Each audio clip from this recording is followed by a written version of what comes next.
This is problem 2.2 of the book of Halliday, Resnick and Crane। और चूँकि ये problem है तो हेलिडे रेज़निक और क्रेन की किताब के अंदर प्रॉब्लम्स और एक्सरसाइजेस को सेपरेट किया गया है। और ऑफ कोर्स एक्सपेक्टेशंस यही है कि जो प्रॉब्लम्स हैं वो थोड़े से चैलेंजिंग हैं एक्सरसाइजेस की निस्बत। तो इसमें आपको थोड़ा सा ज़्यादा मैथमेटिकल कैलकुलेशंस करनी होगी या थोड़ा सा ज़्यादा इंट्यूटिवली सोचना होगा। तो प्रॉब्लम्स थोड़े से ज़्यादा चैलेंजिंग होंगे। और ये जो प्रॉब्लम है इसकी स्टेटमेंट है a wheel with a radius of 45 centimetre rolls without slipping along a horizontal floor as shown in the figure. तो ये हमारे पास डायग्राम दी हुई है जिसमें एक व्हील है और ये रोल करता है इस ग्राउंड के ऊपर, फर्श के ऊपर। और P is a dot, P is a dot painted on the rim of the wheel। ये रहा वो point. At time t1, P is at the point of contact between the wheel and the floor। तो time t1 के ऊपर जो point है वो इस जगह पे है। At a later time t2, the wheel has rolled through 1/2 of revolution। तो कुछ टाइम के बाद जो ये वाला पॉइंट है ये अब इधर पहुंच गया है क्योंकि व्हील जो है वो रोल करता हुआ किसी और लोकेशन पे पहुंच गया है। What is the displacement of P during this interval. तो ये जो पॉइंट पी है इसने कितना डिस्प्लेसमेंट कवर किया है इस टाइम में।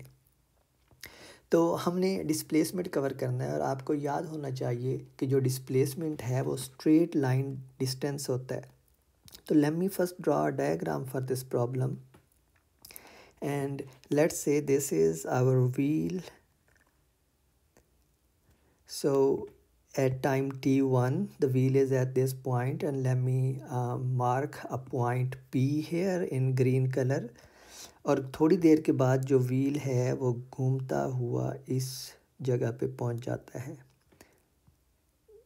Okay, so this is the point P now. तो हमने कैलकुलेट करना है डिस्प्लेसमेंट।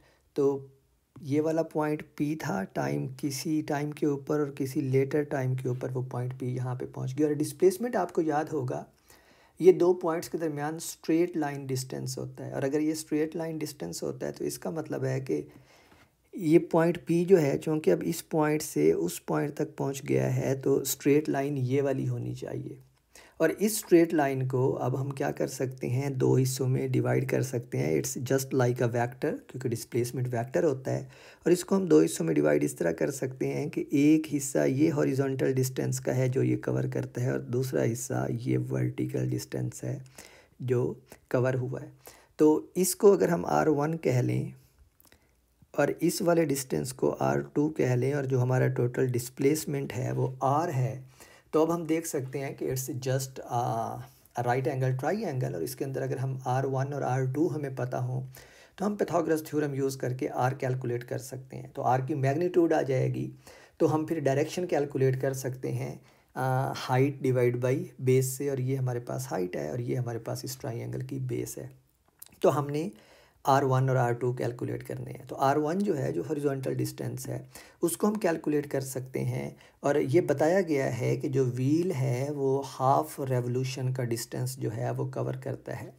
ये रही स्टेटमेंट में the wheel has rolled through 1/2 of a revolution. 1/2 of a revolution जो डिस्टेंस है वो पाई आर के बराबर होता है। टोटल डिस्टेंस जो एक रेवोल्यूशन का होता है वो 2πr होता है। तो 1/2 जो है वो पाई आर के बराबर होता है। तो यहाँ पे हमारा जो R1 है वो किसके बराबर आ जाएगा, पाई टाइम्स आर। और ये जो R है ये रेडियस होता है इस व्हील का। तो इसको मैं कैपिटल R कह लेता हूँ। और R हमारे पास गिवन है, इट्स 45 सेंटीमीटर, ये यहाँ पे गिवन है।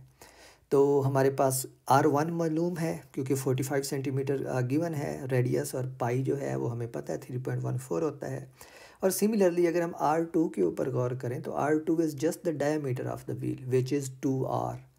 तो R2 जो है this is just 2 times R which is 90 centimetre.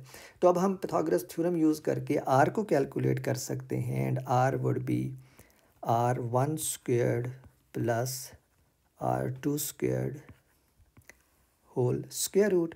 और इनकी अगर आप वैल्यूज़ पुट करें यानी pi R squared plus 2r squared, और इनकी वैल्यूज़ हमारे पास मौजूद हैं। और अगर हम उन वैल्यूज़ को सब्स्टिट्यूट करते हैं तो जो आंसर आता है हमारे पास ये r का, वो आता है 1.67 मीटर, 1.67 मीटर। तो जो डिस्प्लेसमेंट की मैग्नीट्यूड है वो किसके बराबर है, 1.67 मीटर्स के। अब चूँकि डिस्प्लेसमेंट वेक्टर क्वांटिटी है तो हमें उसका एंगल भी चाहिए, और जो एंगल है वो ये वाला एंगल है। इस एंगल को मैं फाई का नाम दे देता हूँ।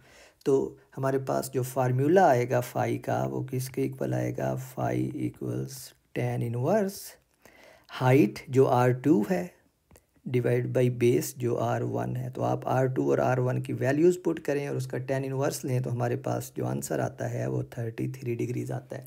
तो अब हमारे पास डिस्प्लेसमेंट की मैग्नीट्यूड भी आ गई और उसका एंगल भी आ गया जो अपनी ओरिजिनल पोजीशन के साथ बनाता है।